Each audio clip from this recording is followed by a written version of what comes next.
व्यंजन जिन वर्णों के उच्चारण में स्वर की सहायता लेनी पड़ती है उन्हें व्यंजन कहते हैं। डेफिनेशन को ध्यान से सुनना वापस से।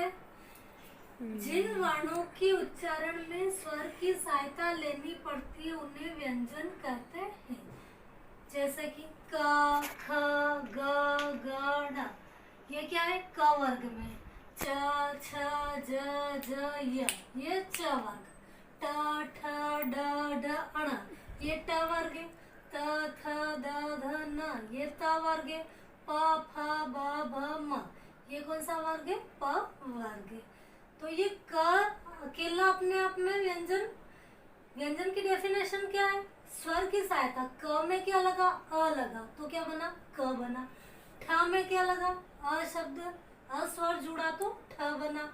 म में भी अ स्वर जुड़ा तो क्या बना? म बना। तो ये डेफिनेशन में क्या बता रहे हैं कि स्वर की इनमें व्यंजन को बोलने में किसकी सहायता लेनी पड़ती है? स्वर की सहायता लेनी पड़ती है। और ये क से लेकर म तक क्या है? स्पर्श व्यंजन। अब स्पर्श व्यंजन क्या होता है इसकी डेफिनेशन हम आगे पढ़ेंगे। नेक्स्ट है य, र, ल, व। ये क्या है? अंतस्थ व्यंजन। श, श, स, ह ये क्या है? ऊष्म व्यंजन है। अब व्यंजन कितने होते हैं उसके बारे में पढ़ेंगे। व्यंजन के 3 भेद होते हैं, स्पर्श व्यंजन, अंतस्थ व्यंजन, ऊष्म व्यंजन। व्यंजन के कितने प्रकार होते हैं? 3 भेद होते हैं। कौन कौन से होते हैं? स्पर्श व्यंजन, अंतस्थ व्यंजन और ऊष्म व्यंजन। अब स्पर्श व्यंजन, स्पर्श व्यंजन किसे कहते हैं उससे पहले करना। स्पर्श व्यंजन डेफिनेशन बनेगी। जिन व्यंजनों का उच्चारण कंठ, मूर्धा, दांत, होठ के स्पर्श से होता है उसे स्पर्श व्यंजन कहते हैं। जैसे कि कंठ से भी आवाज निकल रही है, मूर्धा मतलब अपनी जीवान जो है वो तालू, ऊपर तालू से भी अड़ रही है, अपनी जीवान दांत से भी अड़ रही है और होठ भी टकरा रहे। तो सभी से किस किस से स्पर्श हो रहा है? कंठ से हो रहा है, गले से। मूर्धा ऊपर तालू की ओर जा रही जीवान। दांत और ओष्ठ के स्पर्श से जो व्यंजन बनते हैं उन्हें क्या बोलते हैं हम? स्पर्श व्यंजन। जैसे कि उधर अपन ने पढ़ा था क से लेकर म तक। ये टोटल कितने होते हैं? 25 व्यंजन होते हैं। नेक्स्ट आएगा आपका अंतस्थ व्यंजन। जिन व्यंजनों का उच्चारण तालु, जीभ, ओष्ठ के सहयोग से होता है। जैसे कि जीवान अपनी जो है वो ऊपर भी जाएगी और जीभ से भी टच होगी और ओष्ठ से भी टच होगी, तो उन्हें क्या बोलेंगे अपन? अंतस्थ व्यंजन। जैसे कि या, रा, ला, व। आप ये उच्चारण करके देखो व्यंजनों का। या, रा तो ओष्ठ भी टकरा रहे, तालु से भी टक्कर में हो रही है। ला तो जीभ भी टकरा रही है और व, तो ये क्या बोलेंगे? इसे अंतस्थ व्यंजन। नेक्स्ट आएगा ऊष्म व्यंजन, जिनका उच्चारण घर्षण से होता है। मतलब जीवान अपने आप में उसमें क्या लगता है? घर्षण लगता है, टकराती है, तो उन्हें क्या बोलेंगे हम? ऊष्म व्यंजन। जिनका उच्चारण किससे होगा? घर्षण से होगा। जैसे श, स, ह, तो ये कितने होंगे अपने? 4 होते हैं ऊष्म व्यंजन। नेक्स्ट आएगा अपना संयुक्त व्यंजन। 2 व्यंजन वर्णों के योग से बनने वाले व्यंजन को क्या बोलते हैं? संयुक्त व्यंजन बोलते हैं। 2 व्यंजन, दोनों को मिलकर जो व्यंजन बनते हैं उन्हें क्या बोलेंगे अपन? संयुक्त व्यंजन। ये भी 4 होते हैं, क्ष, त्र, ज्ञ, श। क्ष किससे बना है? क और श। क भी व्यंजन है, श भी व्यंजन है, तो क्या बना? क्ष। आधा क का उच्चारण आ रहा है, इसको ध्यान से उच्चारण करके देखो आप। क, क्ष, क्ष। त, र तो त्र। ज, य तो ज्ञ। क्ष, र तो क्या बन रहा है आपका? श्र बन रहा है।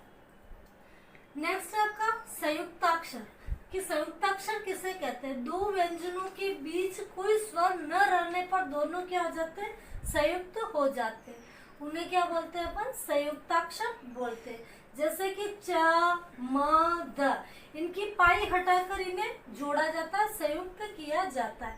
जैसे कि कच्चा, म्यान, ध्यान आदि, तो इसमें क्या हो रहा है? दोनों मिल रहे, संयुक्त हो रहे।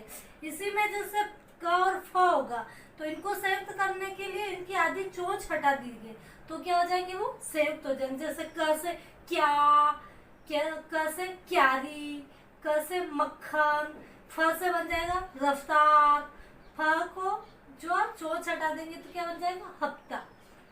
वैसे ही ट, ठ, द, इनको संयुक्त करने के लिए नीचे क्या लगाया जाता है, हल चिन्ह लगाया जाता है। किसको संयुक्त करने के लिए, जोड़ने के लिए ट, ठ और द को अगर जोड़ेंगे तो नीचे क्या लगेंगे, हलंत लगाना पड़ता है, हल चिन्ह लगाना पड़ता है। जैसे कि खट्टा, मट्ठा, बुद्ध, मीठा, तो ये सभी, तो नीचे क्या लग गया, इनमें हलंत लग गया। फिर नेक्स्ट है पंचम वर्ण, जैसे कि वर्णमाला में आपने देखा होगा कि ख ग घ ङ च छ ज झ ये अण क्या है, पंचम वर्ण। यह क्या है, पंचम वर्ण। ट ठ ड ढ ण अण क्या है, पंचम वर्ण। त थ द ध न न क्या है, पंचम वर्ण। तो पंचम वर्ण में को संयुक्त करने के लिए इसमें अनुस्वार में बदलना पड़ता है, और अनुस्वार कहाँ लग जाएगा, आगे के वर्ण के ऊपर लग जाएगा।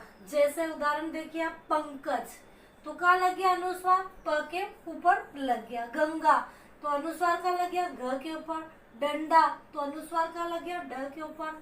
झंडा, तो अनुस्वार का लग गया झंडा।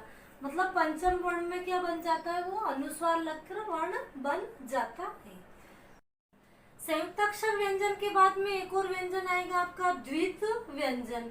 इसको आप ध्यान से सुनना है, मैं इसका टेस्ट लूंगी तो आपको क्या ध्यान से सुनना है। जब दो व्यंजन आपस में संयुक्त हो जाते हैं तब वो कौन से व्यंजन बन जाते हैं, द्वित्व व्यंजन बन जाते हैं। ध्यान से वापस से सुनना कि जब दो व्यंजन आपस में संयुक्त हो जाते हैं तो उसे कौन सा व्यंजन कहते हैं, द्वित्व व्यंजन कहते हैं। जैसे पक्का, सच्चा, कच्चा आदि। वर्णों का उच्चारण करते समय जीवा मुंह में जिस अंग का स्पर्श होता है वो उस वर्ण का क्या कहलाता है, उच्चारण स्थान कहलाता है।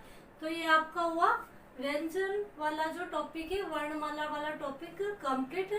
आपने वीडियो को ध्यान से सुना होगा और समझा होगा, तो आप इसको वापस से 2-2, 3-3 बार इसको वीडियो को खोल के ध्यान से सुनना, समझना, ताकि आपको एक एक चीज समझ में आ जाएगी। नेक्स्ट वीक में इसका मैं टेस्ट लूंगी। तो ये आपका chapter complete. Thank you and have a nice day.